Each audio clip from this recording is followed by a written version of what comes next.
Nobody needs that shit. Sorry, forgot to do it. Sorry. Yeah. Fired. Yeah. I mean, like everybody else does that. So who needs that shit, right? When you go into the working world, you don't need to know. You don't need to walk around with a textbook. You have real world things happening, and you need to know how to respond to those real world things, and that's what we're addressing. We're that next step. This course, the instrument, the beginning course was just that. It just, the bare basics, right? It for people like Connor who didn't know shit about shit when it came to transportation. He stepped in and goes, "Oh, what is all this?" And he asked great questions every day. You had one earlier today. I can't even remember what it was because we've done so much today. But getting back to what we're saying, in addition to what we're doing, you should be investing in yourself. Go out and get a John Maxwell book. Go out and get different business books. I mean, we can provide you guys with a list of books that I personally read and have. I mean, like I've plowed through a lot of them because you have to understand business from different vantage points, and things are transferable, right? So like Michael Gerber, the E-Myth, what he goes over is he talks about all the different hats an entrepreneur will wear. But the problem is when somebody goes into business, such as yourself, Romeo, let's use you as an example, right? You owned a truck, right? You're driving around your truck, you're doing your thing. And you were decide, I want to start a brokerage, right? Okay. Well, now you've got all those hats that you have to do, but you're passionate about driving and you wanted to get off the road because you wanted to do something different. But now all of a sudden you became a broker, an accountant, a CPA, the DOT guy. You all of a sudden you have all these different hats, insurance agent. I mean, it keeps piling up on you. So now that job's not fun anymore. In the book, they use the example of a bakery. The woman makes cupcakes, and she loves making cupcakes. So she decides to get a bakery, and she finds out how much she's not having fun doing this because it's everything else but making this, and now her labor of love just became a labor, and that sucks. So it talks about how to handle that and what to do about it and how to avoid it, and the time to bring people in to take over those jobs. So in that instance, the jobs that I have Connor do, for example, he does a lot of my tracking and tracing so that I can do other things. That's training him along the way, but also getting him familiar with our systems and our processes and how to do different things. And he can cover me when I'm not in town. I mean, like next week, I'm going to be doing this on the road. I mean, I'm going to be in Arizona when we do the next call. And, we'll have to figure that out. I don't know how that's going to look, but we're going to do it on the fly. I might be on the 16th hole of the golf course out there. I don't know yet. I haven't found out. We'll figure it out. Yeah. But, the point is that he can step in and do these things because now it allows me to go back to doing business things, being in the business of running the business rather than doing the menial day-to-day stuff that is actually better used to train him on. So that's all in that book. But you guys would never pick that up if you didn't pick up the book or at least talk to me, or you just don't know these things. We're all born babies. We're not born salespeople, business people, any of that stuff. One of the things that I would say, one of the things that I would say too is that I knew as soon as I came into the industry and I started learning about it, I started going through all of the different things that me and Jason have gone through, and then started doing more research, reading, investing in, sales training, Cardone University, if anybody's heard of Cardone University, getting into that, learning all of these different things. It pushed me to do better because I enjoyed the industry.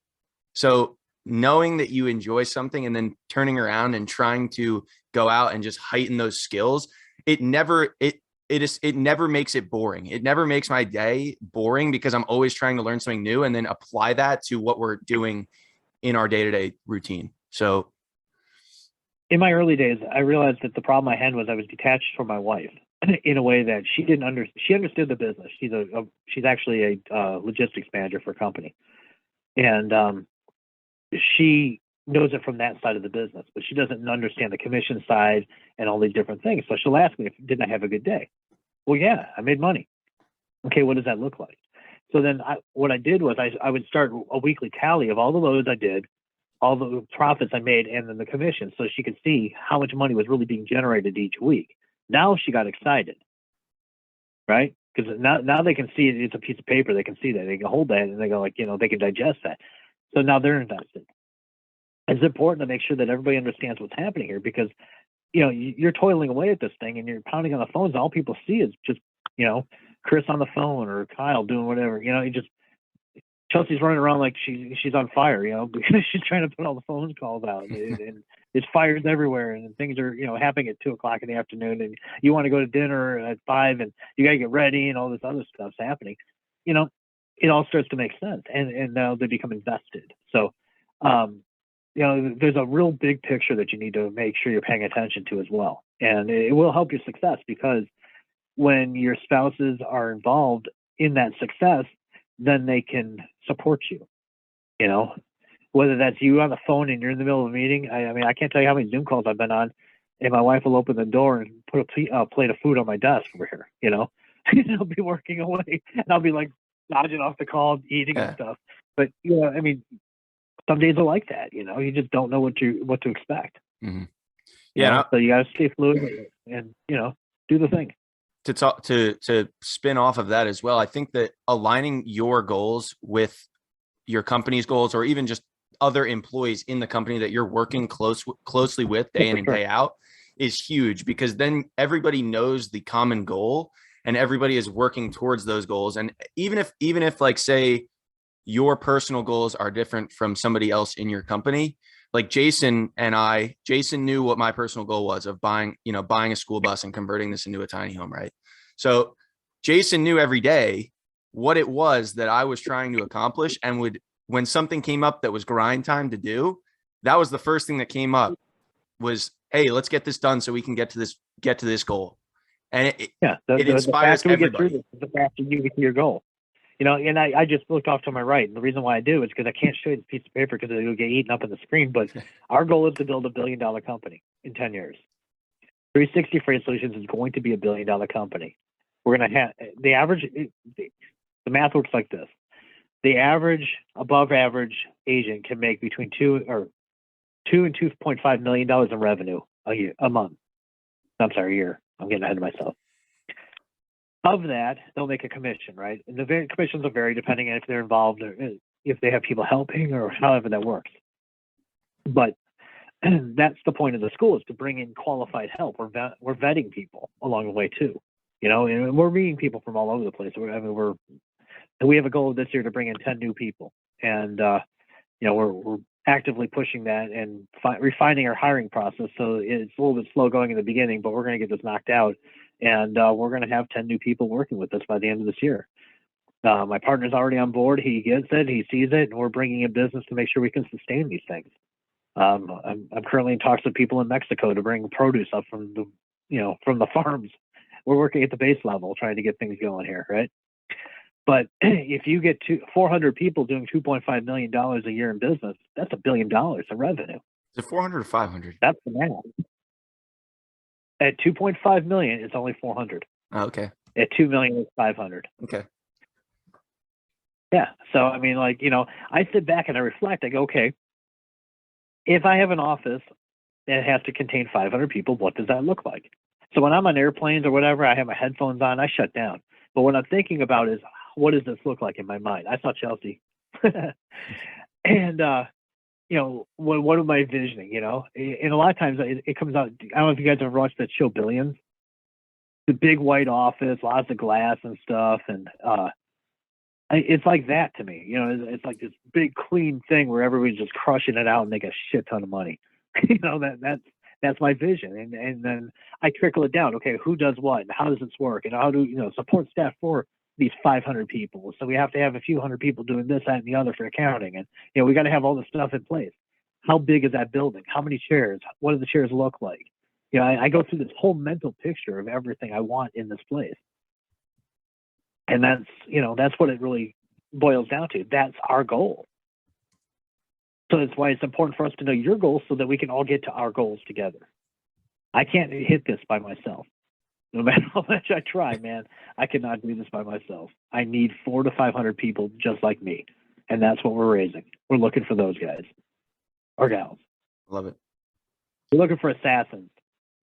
Let's do it. Let's find them assassins. Don't worry, agents. I think we're calling I think agents became assassins. That's what we're getting. I love it. Do you have anything else, Jason? I know we may have questions, so I know we had a handful of people in here, so some new faces. See if Let's anybody's see got what kind any of questions questions. we got. All right, cool. I'm done a lot talking. I want to rest. What do we got? What do we got? Who's got a question here? Chris is looking stressed. Maybe he either has too many questions or he can't think of a question. Your mic's not on, buddy. Yeah, let me unmute you here. Sales training. Hey, there he is. How you doing? Good. How about yourself? Doing fantastic. Can't think of a better way to spend a Wednesday night. Okay, so until you get your training up, is there any literature or books or not Facebook pages, YouTube videos or authors that you would suggest? Sure. Because that's my what do you feel? Well, here. I was just going to ask that. Where do you feel you're weak in? What do you feel like you're lagging in? Let's break this down. It's I'm not too much of a people person, which I am when I'm comfortable. Mm-hmm. But just going in, what do you call it? Cold calling. I'm like, man, do you want it or not? That's my internal voice saying. Okay. So here's what's happening. I do the exact same thing. When you're under stress, you get transactional, right? You don't want to be transformational. You don't want to actually engage people. You're trying to get through this. You might as well just dial the number and hang up on yourself if you're going to do that. Then it's not going to work for you. But what you need to do is probably work on a course that will help you engage differently. So, like the persona that you guys see here, work Jason, is totally different than home Jason. Like when I'm hanging out in my house and I'm with my dogs and my wife and stuff, I'm not this person. I'm quiet. I do whatever. But but there are times when I become something totally different when I'm out with friends and whatnot. You have to call up a certain personality when you're doing things. And in the very beginning, Chris, it really helped me the most was I played a character. So I could go home at night and not be that person, but know that I was creating this character in my head. So me being from Chicago and Italian, I just fell into that. I was, hey, how you doing? Oh, hey, oh, and people, it was endearing to people because everybody was like, they expect that, it made sense, but I was overplaying it, and I made it fun. With your current customer base, I think the easiest thing for you to do is to ask them for referrals. You've said that you have customers and you don't have trucks, which is kind of an odd problem, but we're going to walk our way through that. I don't think you have a problem selling, but I think that we have to work on your truck side script. So we identified that there's two different versions of selling here. You're selling to the customer and you're also selling to the truck, right? Right. So, Romeo, you're on the truck side of things. Do brokers talk to you the same way you would talk to a customer? We got him mic'd. Not mic'd. There you go. There it is. Sorry, Jason. Ask the question again. Dude. I was saying, being that you're on the truck side at this time, do people talk to you the same way you would talk to a customer? Like brokers and stuff, when they reach out to talk to you about booking you for a load, do they talk to you the same, or is it kind of a different conversation? It's 50-50. Some brokers, when they talk to you, they're right to the point. Some of them have different deliveries, but the really good ones, they maintain they professionality and they communicate with you. As you said, you can tell it's more than transaction. Right. Yeah. So, that's really what you want to do is you want to engage yourself differently with these people, and you'll get through it after you practice a bit. The only bad cold call is the one you don't make. You want to get perfection out of it eventually, but the only way you're going to find that is through working as you go through it. I would recommend having a script, something that you're familiar with. Practice it in the mirror. Recite it. You should be able to practice it with your wife or girlfriend or whatever, and just go back and forth. And then after you have that, do objections. Objections are the next big thing, and honestly, I've been in this business for a long time. There's only like 12 or 13 objections. That's all there are. I mean, it seems like there's hundreds, but there's not. It's just 10 to 12. And Connor, maybe we should actually sit down and go over that sometime. Yeah, we could. We could do it in a call too. I mean, we can. Yeah. Bring out some. Create something. I don't know. Maybe we'll just do that as a mini course or something. Mm-hmm. It really isn't that hard, but you have to be comfortable with it, right? So you have to be comfortable with yourself and what you're projecting to the customers. And not every customer is meant to talk to you. I mean, some are just jerks. I've got one right now. I talked to her boss. He loves me. He tells me she's a pain in the ass to deal with, but you got to go through her. I've been chasing her for 6 months. Whoa. I call her every other day. She hangs up on me. I text her. She ignores me. I email her. She ignores me. I called them back up. I'm like, dude, your girl don't like me. I'm like, should I send her flowers? I'm like, what do I do? Some people just aren't going to get along with you, and that's okay. There are so many thousands of customers out there in the world. There's somebody for you. There's a 6-figure income waiting for you. You just got to talk to them. You got to find it. It's a numbers game, But I would absolutely implore that you get a script, and once you guys come up with it, let's do it, man. Let me hear your script. Let's see what we can do. I know we've done that before in the past, and we've slimmed some stuff down, made it a lot faster, more efficient, give it a lot more punch, because there's a structure to this whole thing, right? You want to give your value-added proposition. You want to make sure that you're talking about features and benefits, not just benefits, because that's weird. You got to talk about why it's good, not just that this is what we have, how it would benefit them, put them into that. But you also have to do your fact finding. So you need to ask questions that are going to draw out those needs that they have. And then you can tailor the rest of your script to their needs. I just did that this morning. I had a call with a woman out on the East Coast, or on the West Coast, major box food company. I was referred to by an actual different customer, and she worked with this other person. So she turned me on to her, and we had this nice call, and she told me, I got my notes right here. They're having problems with their sourcing and supply chain. They're having a meeting to go over this, and my timing is great. They need high communication, and they have 3 different locations that they're looking at. Their business happens to be very similar to somebody else's business that I'm currently doing. So I already knew all their hotspots and how to talk to them. But that comes with experience. So once you get into this a bit and you start talking to people and really hammering away at things, you're going to start seeing the connections. There's small little things that are like nuances that you can carry over from one thing to the next. You'll know what works and what doesn't. I'm sorry. I had a lady ask me, can I get trucks to Ontario and back? I'm like, what's Ontario, going on? where? Canada or California? Canada. I'm like, come on. I thought it was a joke. Like, no, of course you can. From where? Ontario to Fort Walton Beach. Fort Walton Beach, South Carolina? Sorry, no. Fort Walton Beach, Florida. Oh, okay. And I was so like, from? What kind of product is it? It was a drive-in. I just thought it was a joke because of what's going on in Canada right now. Yeah, okay. I forgot. Sorry. Yeah. Well, that was probably what prompted the whole thing. But Chris, the answer is yes. Of course you can. But you got to know what happens next. There's somebody out there that does it. I mean, if it's refrigerated, I can tell you exactly who to call.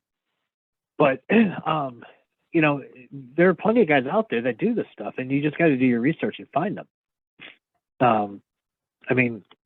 You're looking for somebody that has dual authority, or somebody that is in Canada and happens to go to Florida all the time, because NAFTA requires them, once they get to Florida, they have to go to wherever they're picking up and go straight back across the border. They can't play around here. So, if it's a multi-pick thing, that won't work with that kind of situation. You need to find somebody with multiple with dual authority then. Mm-hmm. But the next question is great. We're going to offer you door-to-door pricing. We'll cross here.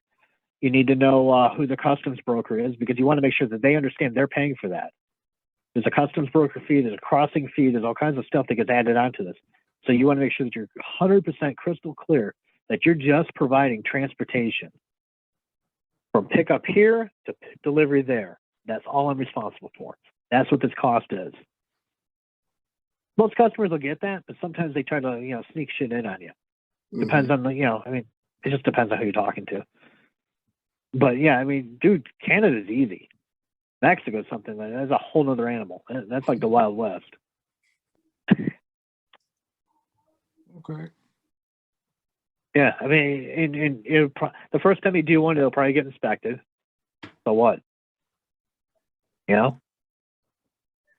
What kind of product is it? Can I ask? What kind of? Oh, it was powdered eggs. Okay, yeah, that'll likely get inspected. It was powdered eggs. Any type of food product they like to kind of look at. But she'll know that she has to have a manufacturer breakdown of the product and everything, and then she'll deal with all that on the customs side. So yeah, yeah, absolutely, I'd do it. See, that's what makes me hesitant because like I'm actually I got an email up right here, but like yeah, I have the shippers, but it's getting the loads covered. Like, well, can you get this covered? I'm like, oh boy, here we go. So anything is coverable with an open checkbook. With enough money, everything moves. Yes. Now, see this. If she's gonna cost plus you've got a gold mine, dude. If she's gonna what? If she's gonna cost plus you, that's what that says, right? It's cost plus your commission. That's what that term means. Okay. If she's gonna cost plus this stuff, and you just ask for market rates. Yes. Mm-hmm. When you ask what it costs, be like, we only quote based on actual equipment at the time of booking. Because the market's so volatile right now, you want to make sure that you have actual equipment. You don't want to get stuck throwing out some number that's arbitrary because the carrier that you quoted it on is no longer available when she drags her feet for a week. So make sure that you put that stipulation in there too, because you want to make sure that you're protecting yourself. You always want to be forthright with your answer, but make sure that you're holding their feet to the fire. They have a level of responsibility to get back to you in a timely fashion. Like when we quote trucks, or quote loads for today kind of thing, like I get a customer, yeah, I need this thing, I'll ask him. I said, the quote's good for like an hour. Like I can't hold a truck indefinitely. An hour? An hour. That's it. Yeah, this isn't Walmart. This shit's not sitting on a shelf. These guys are looking for something to do, this is their job. This is their time, their money. You get paid for your time. I see Romeo smiling. He knows exactly what I'm talking about. I bet that guy doesn't sit more than 30 minutes. He's like, get the fuck out of here. I'm done. Yeah. No, but really, that's the thing. You want to make sure that you're treating the customer with respect, but also holding them accountable for what really needs to happen. And I'm sorry if sometimes they have to go talk to somebody, get approval and whatever. That's on them, man. You don't work there. You're providing a service. Now, when they turn around and come back to you 4 hours later and say, hey, is that truck still available? You'll have to go, I'll check. Let me see what I can find. And if they're not, then I would do my best to find something that backs it up or find an alternate solution so that when you call them back, say, look, that truck's no longer available. I have another truck. This is now the rate, or this is what they can do. They can't pick it up today, but they can pick it up first thing in the morning, or whatever the scenario is. Always come back to the party with some type of solution. This is that next step of customer service that you're providing, right? You're providing a service now. It's not just, nope, sorry, click. You're not you're an unhelpful asshole if you do that. What you want to do is be the solution, not the problem. They have plenty of those. They don't need more problems on their desk. Oh man, where's the chat thing at? I don't even. Bottom of screen, maybe. I don't know if it's different for everybody, but okay, I see it. So it's not on your keyboard, and that's what we're looking at. This is what I also get. Target rate, that's good for them. But you know what? I got a customer. Market rate. The market rate. That's fine. Everybody, hey, you know what? You walk into a store and you got to buy a TV and you got a budget. If I'm the sales guy, it's my job to make sure your budget goes right out the door. Okay, fair enough. Bruce is in and out. I think he's in a bad area. Can we hold on a second, Chris? Yeah. Bruce has got a question. Okay. Yeah. Let me get him up here. Oh, there you go, Bruce. Hey. Bruce, what's happening? Pretty good, man. I'm in the warehouse right now working. Man, I just want to say, a breath of fresh air to be able to hear this type of conversation going on. You can't catch this everywhere. I appreciate it, man. We're happy to have you, appreciate Chris. that, man. What brings you to it? Where did you find us? Facebook. I was on Facebook. Yeah, I was talking to him just before. I was on browsing Jason's account. Yeah, you're talking to me, Bruce, Oh. not Jason. I'm handling all that. So Okay. you're talking to me, not Jason. Okay. Before. Man, I appreciate it, Do you bro. work at the warehouse? Thank you. Yeah, I Are you drive working a at the tractor warehouse? trailer too, man. Yeah, I work in a warehouse nice. and I Good. drive a tractor trailer. All right, what state are you in? I'm in Columbus, Ohio. Oh, nice. Okay. Are you working over the interstate? Yeah, I do LTL right now. I used to be over the road, No. but I'm LTL Oh, no, right no, now. I'm in interstate cold storage. Say it again, brother. I was asking if you're in interstate cold storage over there. Oh no. I'm at I'm actually in a LTL like Holland Yellow roadway. Oh, okay. Yeah. Gotcha. Cool. Nice. Sweet. Yeah, well, you got to meet Chris. He wants to take stuff to Ontario, man. He's got eggs for you. Nice meeting you, Bruce. it's great to meet you, Bruce. Yeah, I know you're working, so I don't want to hold you up, but we Yeah. look forward to seeing you every week. I know him and I had talked, and he said this is his weekly Wednesday night spot, so happy to have him. Cool. Love to have it, man. Thank you. Thank you for joining us. Chris, like I said, target rates are just that. It's a budget. It's a wish list. Kids have a wish list too every Christmas. Does that mean they get everything on the list? Sometimes. Not always. Sometimes things just aren't available. That's a reality. I don't know what that number is or what that's for, but that sure the hell ain't going to Canada. I can tell you that. That's Weiser, Idaho to, I don't know, I think it was San Francisco. Oh yeah. Dude, don't listen to him. I'm an idiot. Okay. I know his boss. No, dude. I told you before. Don't listen to. He says stupid shit all the time. He tried to get me to go to LA for that. I told him I hung up the phone. I'm like, no. He goes, well, we usually do it that way. I said, then great, do it that way. Why are you calling me? Some guys are just not going to ever get it. He tried to get me to go to what was it, Massachusetts for like $9,000. I'm like, dude, nobody will turn on the truck for less than 10. Like, who are you talking to? Idaho? Yeah. Shit. Yeah. Oh man, I thought I was Exactly. still muted. So if you knew where this was in Idaho, you'd be like, it's not even Boise, dude. It's in the middle of nowhere. It's a farm. Yeah. Yeah. No, I know exactly. We've been talking back and forth. I know exactly who he's talking to. And in fact, I talked to that guy's salesperson, and he laughs about it. He goes, yeah, this guy's a jerk.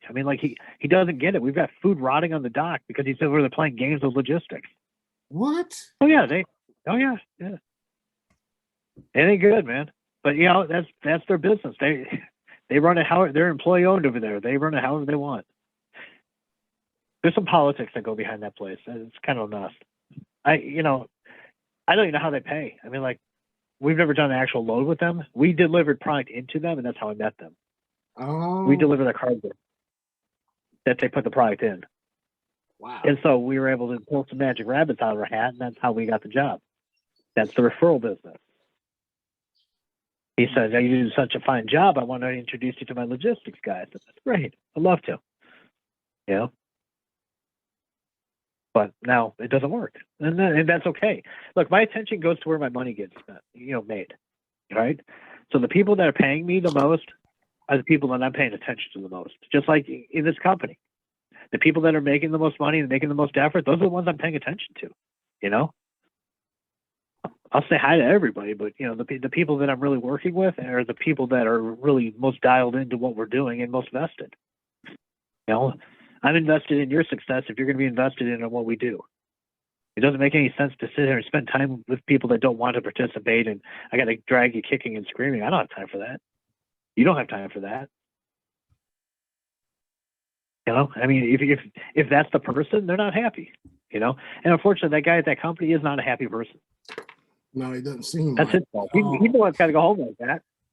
He's an asshole. I sleep just fine at night knowing I'm not that guy. I'm going to call him up and yell at him tomorrow. I'll just mess with him. Be like, hey, leave Chris alone. Stop messing with Chris. Give him some money.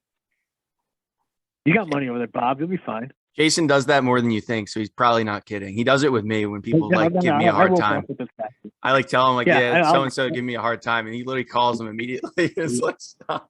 Yeah, we actually did. We have a longtime vendor that he was having problems getting communication from, and I called him up. I said, "What are you doing over there?" He goes, "Oh, just getting through stuff, and you guys are hammering me with emails." I ain't hammering you with anything. That's Connor, dude. I said, he just wants an answer. Why aren't you answering him? He goes, well, no, I was getting to it. I was like, oh, so now we're getting to things. Look, man, he's an extension of me. If he asks you something, it's like I'm asking you something. That means you have to answer. Last time I checked, we're the customer on the conversation. Let's treat each other right. Okay, yeah, everything's cool. And did you see how responsive he was today, Connor? Oh, yeah, immediately. Well, it's right in the fucking mouth. Exactly. Yeah, woke him up out of his coma. Before I could put my phone down. But sometimes it's good for customers to hear that kind of stuff, and it's got to be appropriate. You got to be able to back it up. I mean, Chris, you don't have a whole lot of customers, so I wouldn't go telling everybody to kiss my ass right away. But no, but I mean, at the same time, he has to know that what he's offering you is garbage, and he does. He thinks it's funny. It's a joke to him. He thinks that he's going to get you to do this for less than what the trucks are running for. I mean, who's the asshole in this conversation? You? Now, if you say something that's going to be objectionable to him, does that mean that he's not going to give you any loads? Who cares? He's not giving you loads anyway. Exactly. Yeah, that's what I'm saying. I don't have a problem talking to him. I'll get right into his face. Hell, if he was in Dallas, I'd go over there, knock on his door. Like, what are you doing? But it's okay to do that, because I mean, like, what do you got to lose? He's giving you nothing to work with. It's not like he's going to pull your account. Who cares? Go find another one. And go find somebody that makes you who challenges you to get set up. Wow. Those guys are the ones. I'm telling you, the harder they are to set up, the easier they make money on. They're the happiest customers.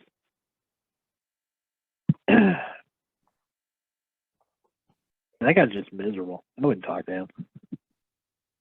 Your time is valuable, man. You got to make sure that you're spending it with people that want you around.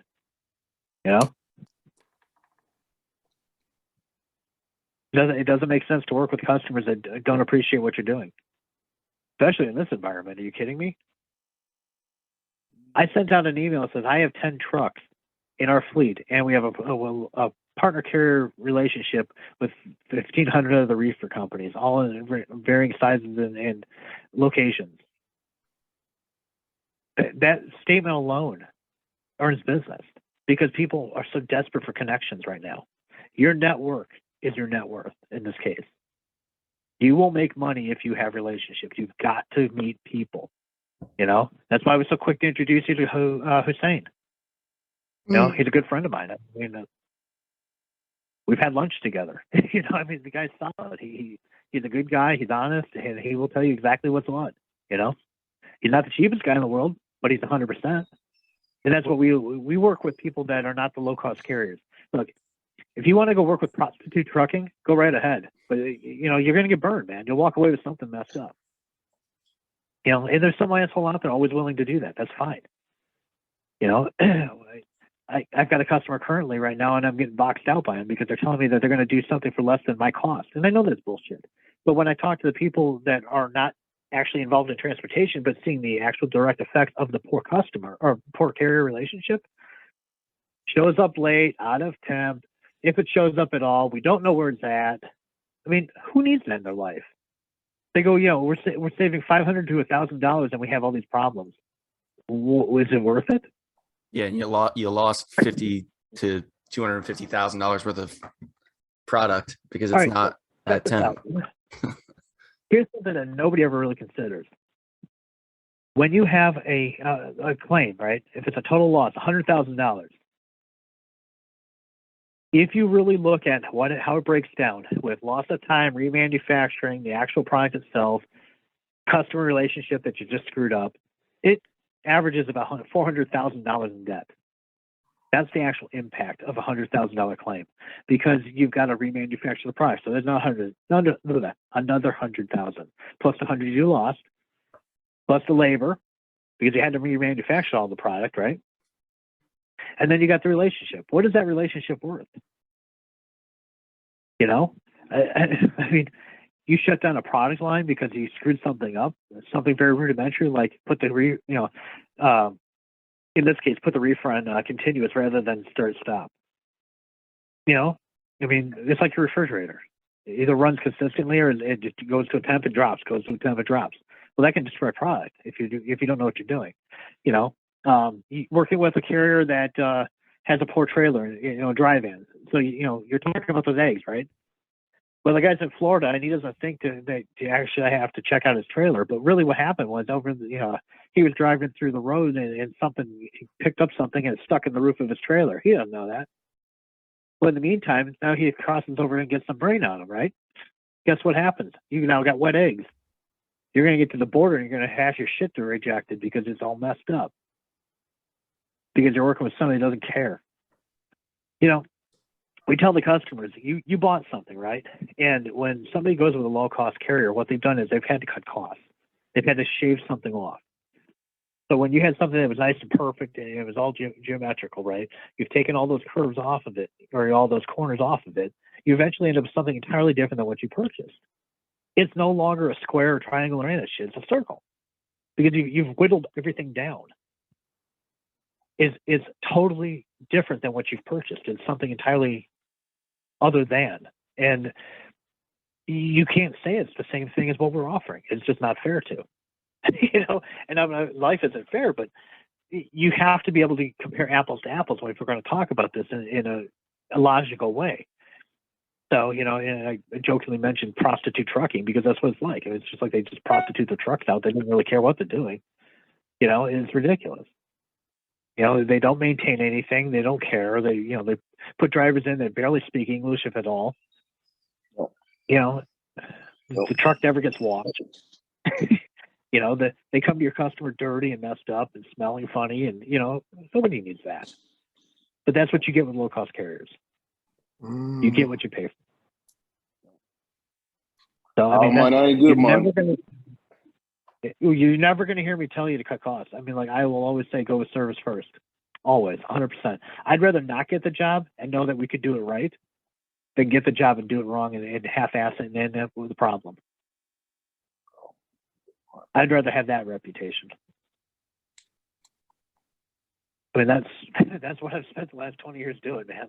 Building a reputation that if I say it's done, it's done. Go back to making widgets or whatever it is you do. I got this.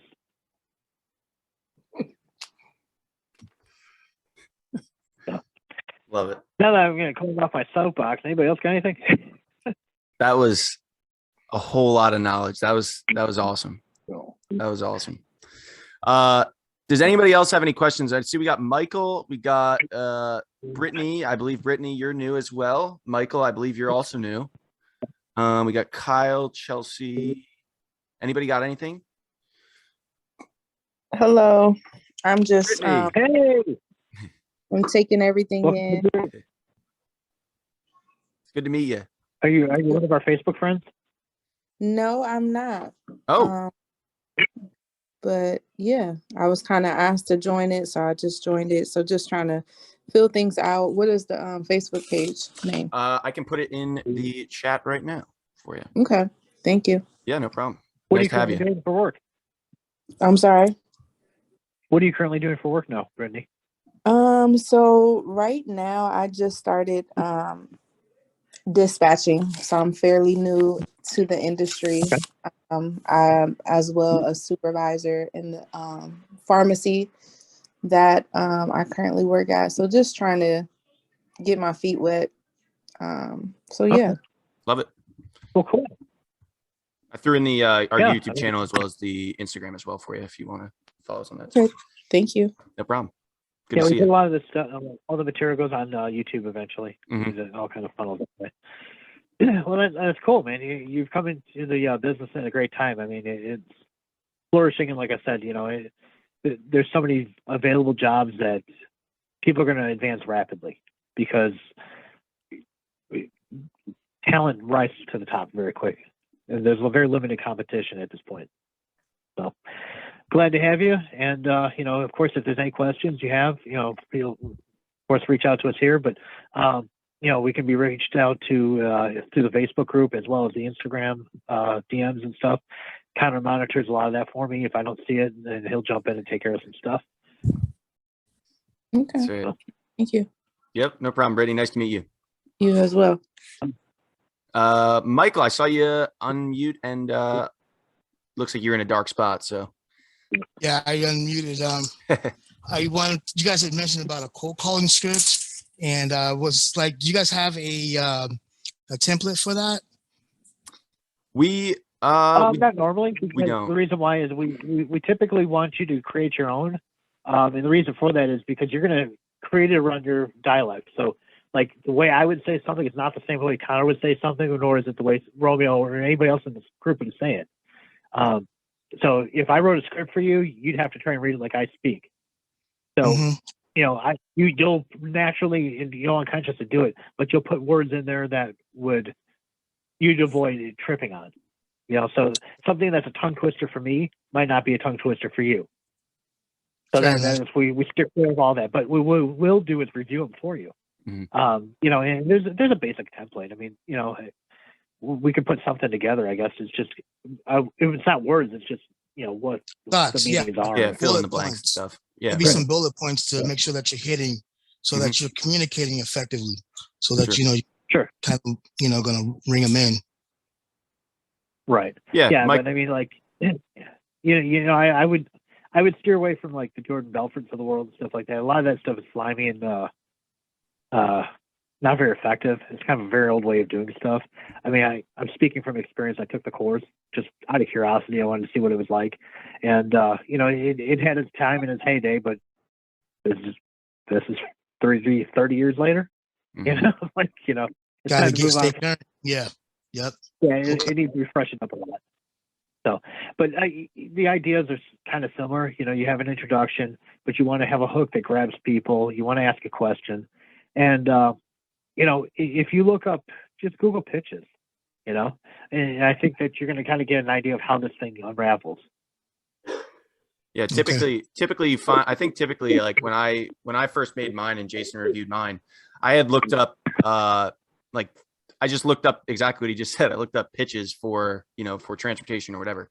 And I found a handful of different ones. And I took, like maybe one or two lines, maybe the introduction from one, maybe a question, a real strong hook or statement from another, and kind of mended them all together, and then had him look at it. And we kind of revised it a little bit, and then just say it out loud. Like once you create it, it's important to just say it in the mirror, say it to somebody else, and just see where you're getting tied up, and then kind of correct that one sentence or whatever to really make it flow. Because then it just becomes natural, and you don't even need the script anymore. You're just saying it off the top of your head. So, but we're happy. That's really what you need to do, get to that point where it's muscle memory, because they're going to trip you up, and you always have to come back. You got to find your way back. So if you're over there like reading off a piece of paper and they trip you up, you're like, people can tell if you're reading. That's the other thing. I mean, like, it's unavoidable. People can tell you're reading. Mm-hmm. So I had this one kid, he tried to sell me something. I could tell he was reading a script. I said, "Are you reading?" He goes, "What?" I said, "You're reading, aren't you?" I was like, "Bro, you got to practice that stuff. Call me back after you practice, all right? Let's try again." Conversation. Yep, for sure. Yeah, exactly. This is much more effective than me reading to you how I would, give our script. I mean, I've got scripts here. I was looking at the one for a project I was working on, and I'm like, even when I wrote it out, I deviated from it. It became more bullet points than anything. Know your shit, man. You know what your company does. You know what you offer, and you want to data mine for information that would be beneficial to that particular prospect, and then you could tailor it from there. Because like I said earlier, this customer I pitched today, there's a handful of customers that are just like that. There's hundreds that are not. So I got to find a different way to reach those other hundreds. That's really the crux of it all, I think. But Michael, what are you doing these days? Are you a broker? Or are you dispatch? I'm in dispatch also. Okay. I'm looking to understand the brokering business. Okay. Well, do you have any questions? I'm I am absorbing presently. Cool. So not yet. Yeah, be a sponge, man. I'm telling you, dude. I mean, like, we randomly throw out stuff, and some weeks are better than others, but you know, depends on if I had my Wheaties that morning or something. So I'm on a new diet. I'm kind of dipping right now. I was like looking around for a candy bar or something. I'm like, come on, man, I gotta pick it up. But let's see. Do we have any other questions, guys? Yeah. Michael, again, once you create that script, if you want to bring it back even to this call, or send it to us before the call, we can review it on the call too. If you want to just role play it or say it out loud, whatever you want. I mean, this call is for everybody. So whatever that's exactly the point, is to make it much more effective. You know, this is, I don't want to say safe space but you want to practice on us, not your customer. Right. You know, that's what this is for, is to make sure that we're knocking the bugs out of the issues before, you know, you're approaching people in the public eye that will make the actual decisions for you. You know, whether or not they want to work with you. Are they going to engage with you? Do they like you? So much of it is just a likability factor. Right. You know, if you're a likable person, I mean, Chris doesn't have to be an extrovert to be likable. He's a likable person. I like him. Like, you know, I mean, there's nothing wrong with it, you know. I mean, you know, he's engaging. It's just, you know, like anybody, you know. I mean, you need to make sure that you're reaching people the way that you want to, and that you're communicating your ideas thoroughly. I think that's the biggest takeaway, that if you could create a script that says that and then memorize that.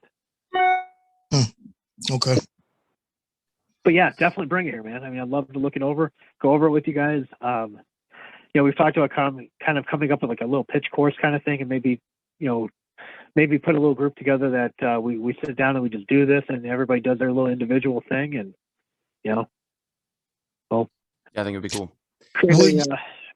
One more thing, would you guys be going over any kind of negotiating in these courses or these webinars? Life negotiation. What do you want to negotiate? Well, I just wanted to know if you're going to be going over the topic, so I got to take some notes on negotiating with the broker to get a better deal for your driver. Oh, okay. So you're going to go the other direction with it. So really, what you're doing is looking under the hood right now to find out how a broker works. Yes, sir. Nice. That's smart. I like this guy. Yeah, that's dirty pool. I like how you play. You know, early on when we first opened this, I did a podcast with what was that woman's name? She has a broker school, or she has a dispatch school. And so, I mean, I'll give you some quick tips on how to do it. But you know, I sat down with them, and it was supposed to be like a 20-minute call. We spoke for like an hour and a half, because there's so much that you guys don't understand about how we function. You know, it really is. It was eye-opening for her students to see, you know, how, you know, when you pull back the curtain, this is how it works. And it's not like I'm giving away trade secrets or anything like that. It's just the way we think versus how a trucking company thinks or a actual shipper thinks. You know, we just tend to approach it differently. But, you know, you muted yourself again, but I don't know. Any of the dispatchers that have owner-operators, I'm speaking to you right now. When you call me up and you see that I have a load and I have a rate posted in it, and then you got to go check with your carrier, you know, check with the driver, you haven't done your job. If you have a relationship with this owner-operator, you already know what this guy will take or what he won't take. So you should be able to make those fly. That's not something that you need to check on. So what I do is I tell you, fine, you tell me what you need for it. Because there's no point in negotiating anything. Or if I have my rate up, I say I'm going to do this or this for $1,000. You'll say, can you do 15? I said, no, I can do 1,000. You know, because you're negotiating from a no position. You don't have anything to stand on, right? You still got to go back and talk to your owner operator and get anything approved. I can say, you know, even if I gave you 15, you'd still have to go get his blessing. So there's no negotiation to be had there. So I don't do it. I purposely stop that conversation because it forces you to go back and do your job. Most brokers won't do that. They'll cave. So asking for the price up front, you know, if I say 1,000, you say 1,500, it would be great if you could actually lock it in at that time, because the sale is hot then, right? So if I'm desperate and I'm going to cover something and I know I'm going to take a $500 hit, I mean, realistically, if I'm offering 1,000, I'm not going to make $1,000 on it, right? I'm making a profit in there somewhere. So hopefully I'm making about $100 to $200. So if you're coming at me with 15, I'm losing what, $300? If I'm willing to take that hit for whatever reason, I want it to be as painless as possible, and you don't want me thinking about it. So you want to be able to say, yes, we can do that. That's how you get the most money out of these things. Make it so I don't have to think about it. Just like you would do with a customer. You know, this is the price. Can you deal? Nope. This is what you got, and I'm getting 4 phone calls right now, so let me know what you need. We do that exact same move. I mean, like we teach that in the course where, you know, I give you a rate and you're having a hung. I'm like, dude, look, I need you to pull the Band-Aid off. Figure it out, man. Do you want this thing or not? My phone is lighting up. I'm going to add so much pressure on you. You either say yes or hang up the phone, and I will go to the next call. But the point is to add so much pressure that I'm locking you in and I'm moving on to the next thing. This is a rapid fire business. Okay. Brokers are very process orientated. And that's really where we excel is we have the systems and processes in place. And once we add the psychology to it, we're lethal. Yeah. That's like sales and air conditioning and HVAC. Yeah. It's the same 100%. process. Yeah. You'll spend $1 million not to sit in 1,000,000-degree heat, right? Yep. Okay. I grasp that really well. I mean, that's one little nugget I'll give you. How about that? But appreciate that. I appreciate that. Get some more. Yeah, for sure. Cool. Yeah, I mean, there's some psychology behind everything that we do, and like what we do. I can't speak to everybody else, but that's what we teach. Is this is what you do, but this is why you do it. This is the effect it'll have. That's the whole point to this. That's the shit you can't get in other courses. That's what most people don't understand about what we offer. Maybe we need to focus on that, man. Mm-hmm. Well, that's what you guys do bring to the table. Yeah, I mean, Connor, maybe we need to lean into that. We can. You know, I like it. It's not the what, it's the how and why. Mm-hmm. For sure. Yeah. All right, we got a big meeting tomorrow. Hey, I like to get some copyrights on that one. Hey, look, put me on the copyright on that, bro. Let me get a little percentage on that one. That's awesome.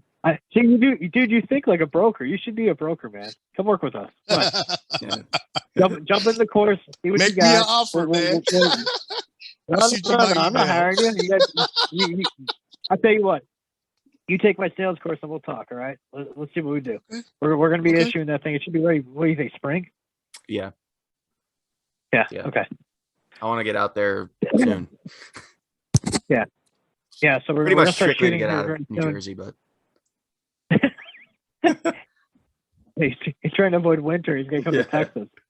It's too damn cold. We're going to have 2 inches of snow by morning. Yeah, great.